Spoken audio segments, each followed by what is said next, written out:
Gunung Ruang di Sitaro erupsi, 828 warga dievakuasi.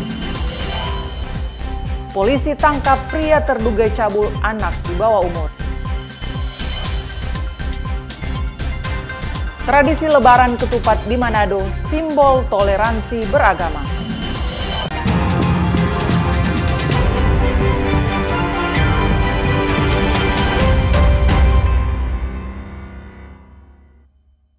Halo, selamat pagi saudara. Apa kabar Anda hari ini?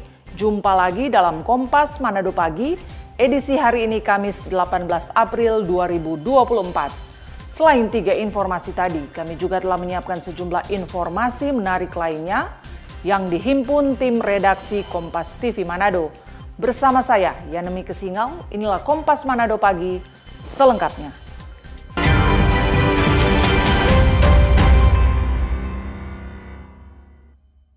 Informasi pertama, saudara, akibat letusan Gunung Ruang, 200-an kepala keluarga terpaksa harus evakuasi.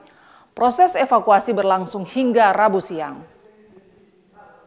Warga di Pulau Ruang, Kepulauan Sitaro harus dievakuasi karena terdampak letusan Gunung Ruang. Salah satu pulau yang menjadi daerah pengungsian warga adalah Pulau Tagulandang. Warga yang tiba di Pulau Tagulandang ada yang secara mandiri dan ada yang dibantu oleh pemerintah setempat bersama TNI Polri dan Tim SAR. Sebanyak 828 warga atau 272 kepala keluarga telah dievakuasi sejak terjadinya erupsi gunung pada 16 April. Pemerintah setempat menargetkan warga di 2 desa yang terdampak dan patologi telah dievakuasi seluruhnya hingga Rabu siang. Guna memenuhi kebutuhan dasar warga yang mengungsi, pemerintah juga telah membuka dapur umum serta layanan kesehatan di Pulau Tagulandang. Dan pagi hari ini kita sudah lakukan untuk dapur umum terkait dengan hal-hal yang sifatnya konsumtif agar memang semua warga yang diungsikan ini dapat terjamin baik dari sisi makan minum termasuk pelayanan kesehatan kerjasama dengan dinas kesehatan masuk dengan rumah sakit yang ada di Tagulandang. Pak, berarti untuk kondisi Pulau Ruang sekarang apakah sudah kosong atau masih ada warga yang di sana, Pak? Ya, laporan terakhir dari Kapitalau Pumpente itu masih ada 3 warga yang belum dievakuasi. Jadi yang satu itu ada gangguan kejiwaan, baru yang satu lansia, sementara yang lainnya ini belum dapat informasi apa alasan yang belum sehingga belum diungsikan. Tetapi pagi hari ini ketika mereka melihat cuaca sudah agak mendingan, maka pemerintah yang ada di sana baik camat Kapitalau maupun dengan TNI Polri akan melakukan evakuasi bagi 3 warga yang tertinggal tersebut. Sesuai data rekaman kegempaan Gunung Api Ruang periode Rabu 17 April 2024 pukul 00 sampai 06.00 WITA telah terjadi 2 kali letusan dan 373 kali gempa vulkanik dan dengan durasi 9 sampai 12 detik. Jufri Kasumbala, Kompas TV Sitaro, Sulawesi Utara. Saudara, warga kampung Laing Patehi di Kepulauan Sitaro mengaku panik saat Gunung Api Ruang tiba-tiba meletus. Gunung api yang masih berstatus aktif ini sebelumnya pernah meletus pada tahun 1808. Kepanikan warga terlihat di salah satu kampung yang terdampak erupsi Gunung Ruang, yakni warga kampung Laing Patehi. Kepanikan terjadi saat gunung tersebut mengeluarkan dentuman dan lava pijar pada Selasa malam. Kondisi ini baru mereka rasakan setelah sekian lama Gunung Ruang tidak pernah erupsi sejak tahun 1808. Apalagi ratusan kepala keluarga ini terpaksa dievakuasi karena kondisi semakin membahayakan nyawa mereka. Proses evakuasi warga di Pulau Ruang berlangsung hingga Rabu siang, di mana pemerintah Kabupaten Kepulauan Sitaro bekerjasama dengan TNI, Polri, serta Tim SAR memastikan akan mengosongkan Pulau Ruang. Api jam 3 subuh, terus menyala terus sampai malam. Dari warga di sana cuma lihat-lihat di gunung, dia angin api ulang menurun tinggi, jadi terus. Tapi masyarakat di sana tidak terlalu panik. Cuma yang pertama masih oma-oma, ya itu angkat pertama dengan anak-anak kecil. Angkat pertama itu siang itu sekitar jam 4 mulai. Nah, terus dari itu warga masih banyak di sana. Selain kampung Laeng Patehi, dua desa yang terdampak erupsi Gunung Ruang adalah Desa Pumpente dan Desa Patologi. Jufri Kasumbala, Kompas TV Sitaro, Sulawesi Utara. Saudara, gunung api Ruang di Kabupaten Kepulauan Sitaro sebelum mengalami erupsi telah menunjukkan tanda-tanda aktivitas vulkanik. Sejak tanggal 15 April 2024, Pusat Vulkanologi dan Mitigasi Bencana Geologi telah menaikkan status Gunung Ruang dari normal hingga ke siaga level 3. Selasa 16 April 2024, Gunung Ruang di Kepulauan Sitaro menunjukkan aktivitas vulkanik. Pusat Vulkanologi dan Mitigasi Bencana Geologi Gunung Ruang di Kabupaten Kepulauan Sitaro menaikkan status dari normal ke level 2 waspada pada Selasa 16 April 2024. Aktivitas kegempaan yang tinggi membuat pihak PVMBG pada hari yang sama kembali menaikkan status dari level 2 waspada ke level 3 siaga. Selasa malam Gunung Ruang meletus, warga di dua desa akhirnya harus dievakuasi.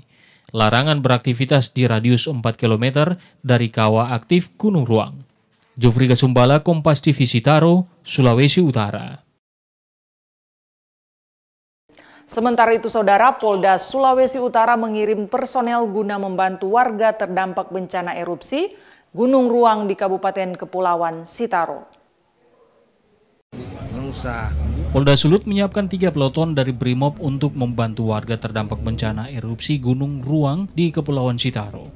Kapolda Sulut Irjen Pol Yudiawan mengatakan, selain mengirim personel, pihaknya juga akan membuka dapur umum di lokasi pengungsian di Pulau Tagulandang. Pengiriman personel dan bantuan akan menggunakan kapal dari Ditpol Air Polda Sulut.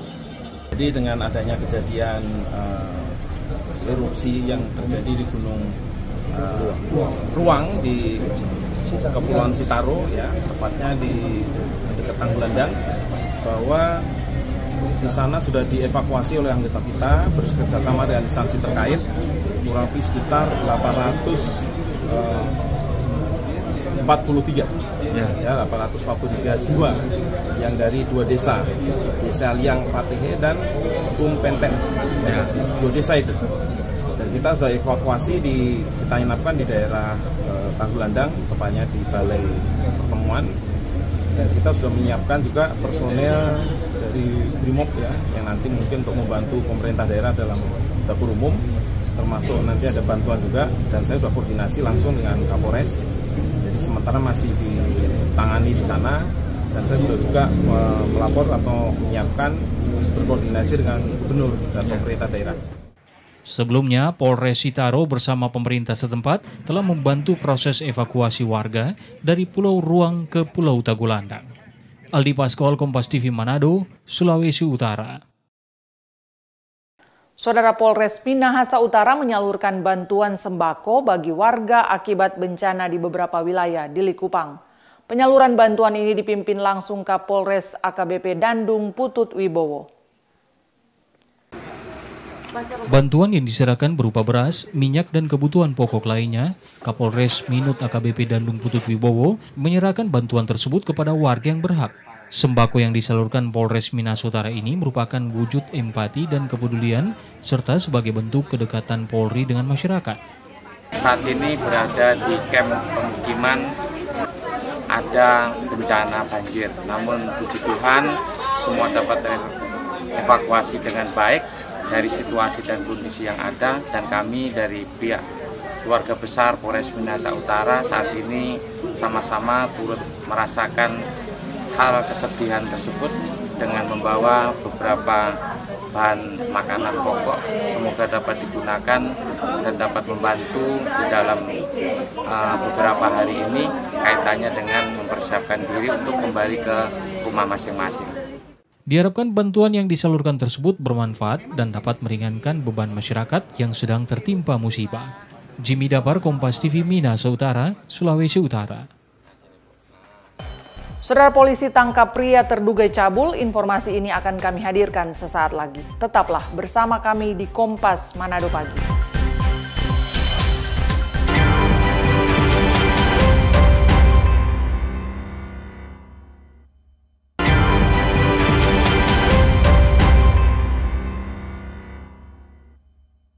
Terima kasih Anda masih bersama kami di Kompas Manado Pagi.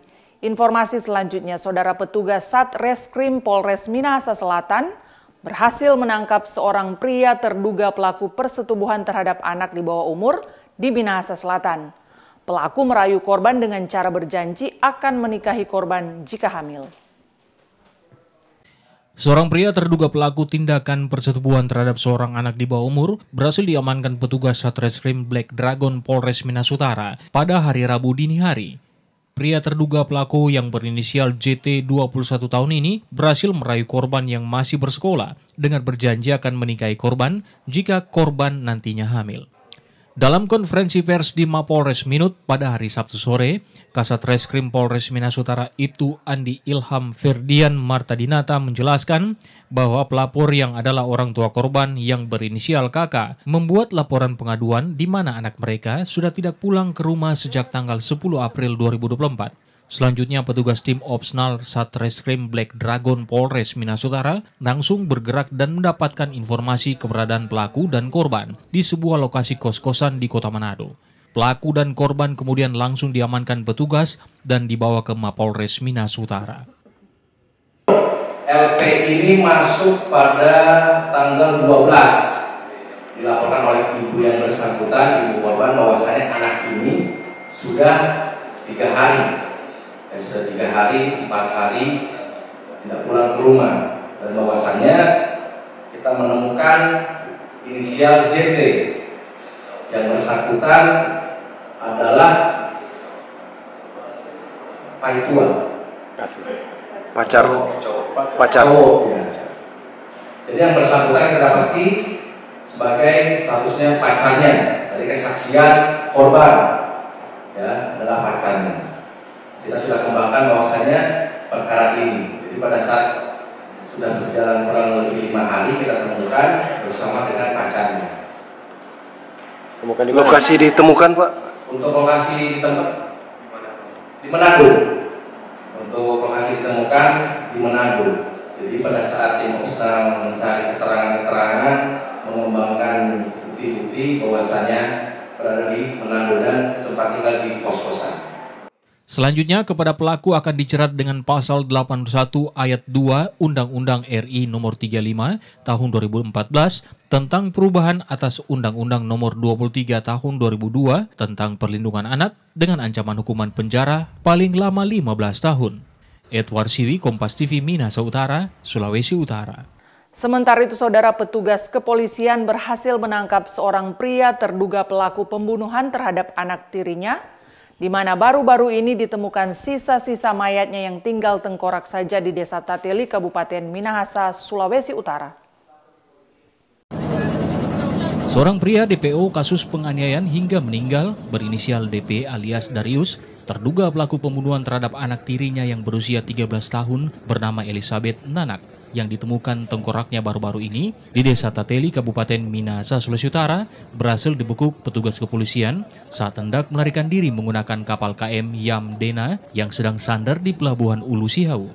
Berdasarkan keterangan polisi, sebelumnya pihak Polresta Manado telah meminta bantuan Polres Sitaro untuk mengamankan terduga pelaku yang disinyalir berada di wilayah Sitaro. Setelah berhasil dibekuk, terduga pelaku pun langsung diserahkan petugas Polres Sitaro kepada pihak Polresta Manado pada Senin siang dan langsung dibawa ke Manado menggunakan kapal cepat KM Express Bahari.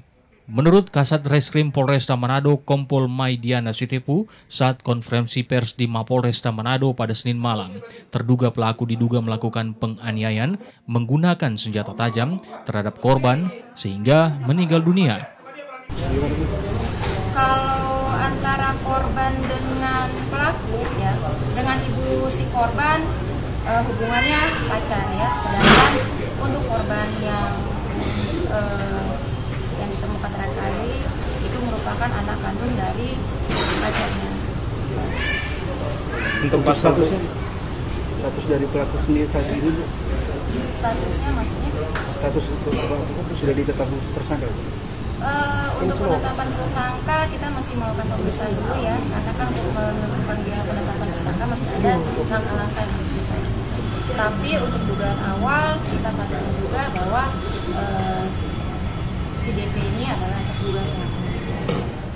Ditambahkannya juga terduga pelaku diduga juga melakukan pemerkosaan terhadap korban sebelum dieksekusi. Terduga pelaku akan disangkakan dengan Undang-Undang Pasal 351 Pasal 2 dan Pasal 1 serta untuk persetubuhan terhadap anak dengan Pasal 81 Ayat 1 Undang-Undang Nomor 17 Tahun 2016 dengan Pasal 80 Ayat 3 Undang-Undang Nomor 35 Tahun 2014 dengan ancaman maksimal 15 tahun penjara. Edward Siwi, Kompas TV Manado, Sulawesi Utara.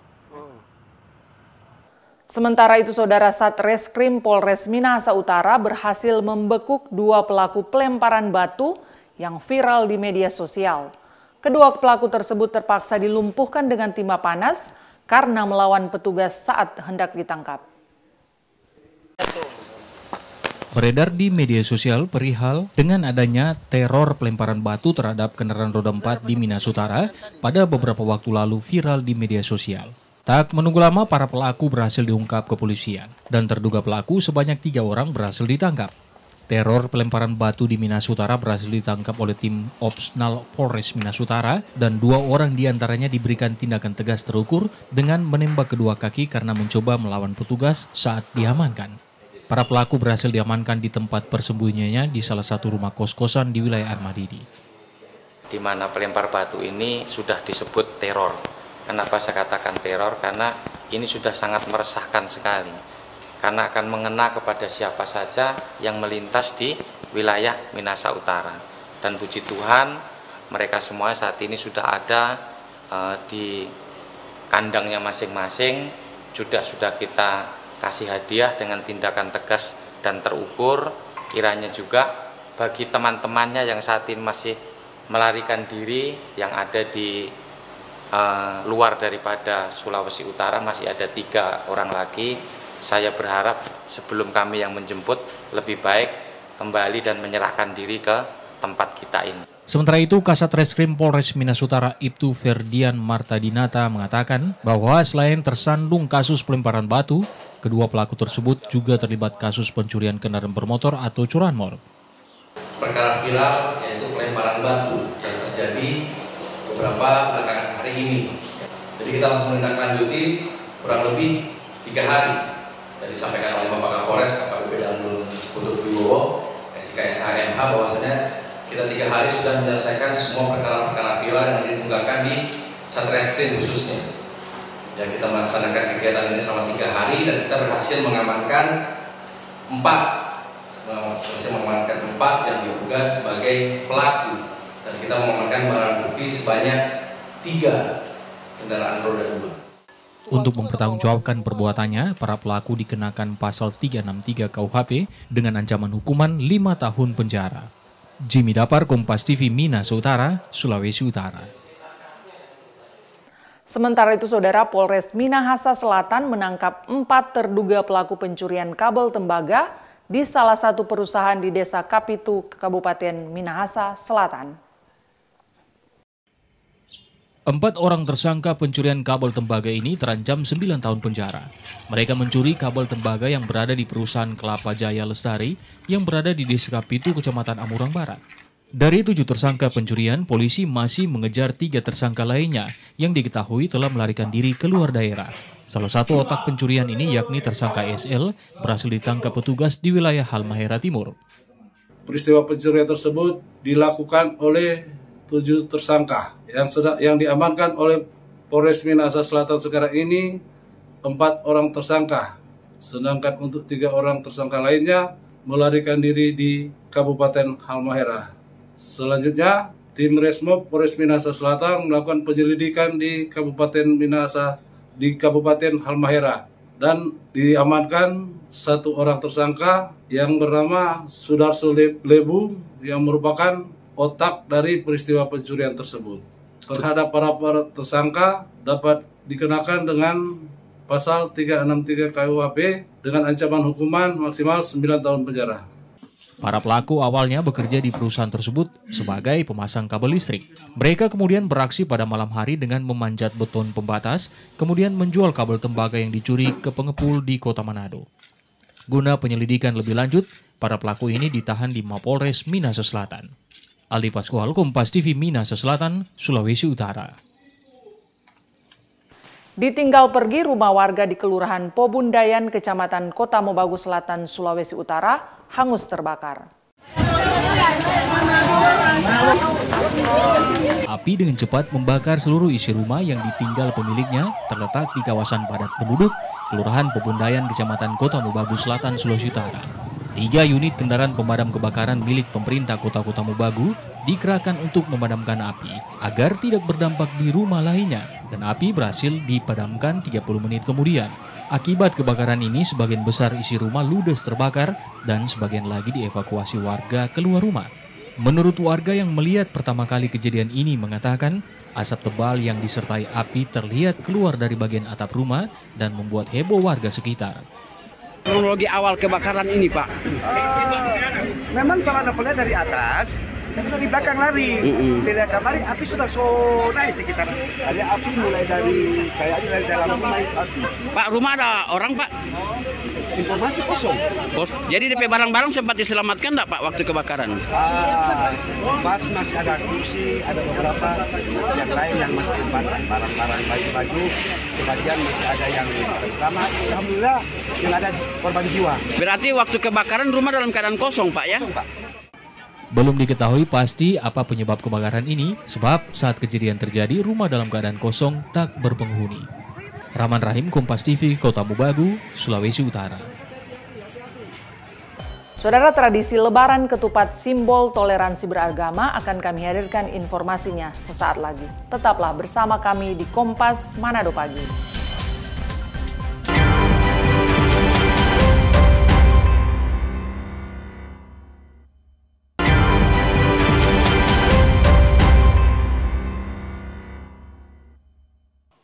Saudara, Anda masih bersama kami di Kompas Manado Pagi. Informasi selanjutnya, pasca libur Lebaran 1445 Hijriah, ratusan aparatur sipil negara Pemprov Sulawesi Utara mengikuti apel perdana yang digelar di halaman kantor Gubernur Sulut pada Selasa pagi. Jajaran pemerintah Provinsi Sulawesi Utara melaksanakan apel perdana usai libur Lebaran 1445 Hijriah. Apel perdana yang berlangsung di halaman kantor Gubernur Sulawesi Utara ini diikuti ratusan aparatur sipil negara di lingkup Pemprov Sulut dan dipimpin Asisten 3 Sekretariat Daerah Provinsi Sulawesi Utara, Franciscus Manumpil. Dalam sambutannya, Franciscus Manumpil menyampaikan ucapan selamat Hari Raya Idul Fitri bagi ASN Pemprov Sulut yang merayakan. Usai menikmati cuti lebaran yang panjang, para ASN Pemprov Sulut diminta untuk kembali fokus bekerja dan melakukan pelayanan publik di masing-masing instansi.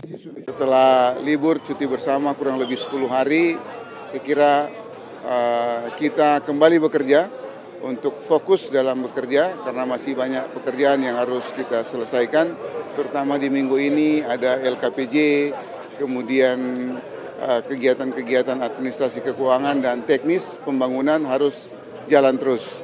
Karena itu seluruh ASN dan THL yang hari ini mengikuti apel didorong untuk fokus dalam bekerja. Pemprov Sulut akan mendata kehadiran para aparatur sipil negara di hari pertama bekerja usai libur Lebaran. Bagi ASN yang tidak hadir tanpa keterangan akan diberikan sanksi sesuai regulasi yang berlaku. Yana Mekasingal, Kompas TV Manado, Sulawesi Utara. Sementara itu, Saudara, apel perdana pasca libur Idul Fitri 1445 Hijriah jadi ajang silaturahmi antar sesama aparatur sipil negara di lingkup pemerintah Kota Mobagu, Sulawesi Utara. Dari IPDN. Pasca libur Lebaran Idul Fitri 1445 Hijriah, pemerintah Kota Mobagu, Sulawesi Utara menggelar apel perdana di lapangan Boki Hotonimbang, Kota Mobagu yang dihadiri oleh ribuan aparatur sipil negara di lingkup pemerintah Kota Mobagu, Sulawesi Utara. Apel perdana yang dipimpin langsung pejabat Wali Kota Mobagu Asripan Nani mengajak kepada para ASN-nya untuk terus meningkatkan pelayanannya kepada masyarakat setelah cuti bersama. Selain apel perdana, momen ini juga dijadikan ajang silaturahmi bagi sesama ASN serta pejabat wali kota dan para asisten kemudian kepala OPD. Saya tentu berharap seluruh aparatur sipil negara menjalankan tugas dengan baik, disiplin, profesional, loyalitas, dan selalu menjunjung etika, moral, integritas yang mereka bangun untuk melaksanakan tugas Tuhan, dan selalu mengutamakan pelayanan Asripan juga menegaskan akan memberikan sanksi tegas kepada para ASN yang sengaja tidak hadir dalam apel perdana ini sebab kehadiran ASN diabsen setiap instansi. Rahman Rahim, Kompas TV, Kota Mobagu, Sulawesi Utara. Saudara, metode pembayaran parkir secara tunai di Bandara Samratulangi Manado akan segera berakhir. Dalam waktu dekat, seluruh pembayaran parkir baik kendaraan roda 2 maupun roda 4 akan menggunakan metode non-tunai atau cashless. Manajemen PT Angkasa Pura I Bandara Samratulangi Manado terus mematangkan penerapan pembayaran parkir secara non-tunai di area pintu keluar kendaraan Bandara Samratulangi Manado. Adapun regulasi terkait penerapan pembayaran parkir secara non-tunai atau menggunakan uang elektronik ini telah dimulai sejak 1 Maret 2024. Meski demikian, PT Angkasa Pura I Bandara Samratulangi Manado masih memberikan kesempatan penyesuaian kepada pengguna kendaraan agar secara bertahap mulai beradaptasi dengan metode pembayaran secara non-tunai. Selama masa penyesuaian tersebut, sejumlah petugas disiagakan untuk membantu jika ada pengguna yang kesulitan di pintu keluar, terutama berkaitan kendala penggunaan uang elektronik. Selanjutnya kami harapkan para pengguna jasa bisa memanfaatkan kartu e-money atau sistem cashless ini yang sudah kami terapkan per 1 Maret 2024, kurang lebih demikian. Manajemen PT Angkasa Pura I Bandara Samratulangi Manado memberikan batas waktu penyesuaian hingga akhir Mei 2024 dan penerapan pembayaran non-tunai ini akan beroperasi penuh per 1 Juni 2024. Yana Mika Singal, Kompas TV Manado, Sulawesi Utara. Saudara, Hari Raya Lebaran Ketupat berlangsung meriah di Kelurahan Mahawu, Kecamatan Tuminting, Kota Manado pada Rabu siang. Warga antusias saling mengunjungi rumah satu dengan yang lain untuk bersilaturahmi. Perayaan tradisi Lebaran Ketupat masih kental di Kota Manado, salah satunya di Kelurahan Mahawu, Kecamatan Tuminting. Warga Muslim di kelurahan ini setiap tahun selalu menggelar tradisi Lebaran Ketupat, dan tahun ini sudah memasuki tahun ke-52. Kepadatan mulai terlihat ketika hari menjelang siang. Warga dari luar daerah biasanya akan datang bersilaturahmi ke kerabat maupun kenalan di kelurahan ini sambil menikmati sajian hidangan khas dengan menu utama nasi ketupat. Nampak pula Wakil Wali Kota Manado Richard Swalang yang datang bersilaturahmi dengan warga setempat. Tradisi ini menurutnya harus dilestarikan karena mencerminkan toleransi antar umat beragama serta kerukunan antar warga. Toleransi yang sangat tinggi yang ada di Kota Manado. Dan hari ini saya di Kelurahan Mahawu mengunjungi beberapa tempat, tokoh-tokoh masyarakat, tokoh-tokoh agama, dan kita melihat bahwa sangat ramai dan seluruh tuan rumah ini sangat welcome pada siapa saja yang berkunjung, ya, termasuk saya. Semoga ini berlanjut terus, ya. Kebiasaan yang baik, tradisi yang baik ini berlanjut bagi Kota Manado. Perayaan Lebaran Ketupat biasanya hanya berlangsung sehari. Warga setempat akan menyediakan hidangan dengan nasi ketupat bagi siapa saja yang datang. Tradisi ini melambangkan simbol kebersamaan. Cara merayakannya pun beragam tergantung kearifan lokal daerah masing-masing. Aldi Pascual, Kompas TV Manado, Sulawesi Utara. Saudara, informasi tadi menutup jumpa kita dalam Kompas Manado pagi kali ini. Saya Yana Mika Singal dan seluruh tim redaksi Kompas TV Manado mengucapkan terima kasih atas perhatian Anda.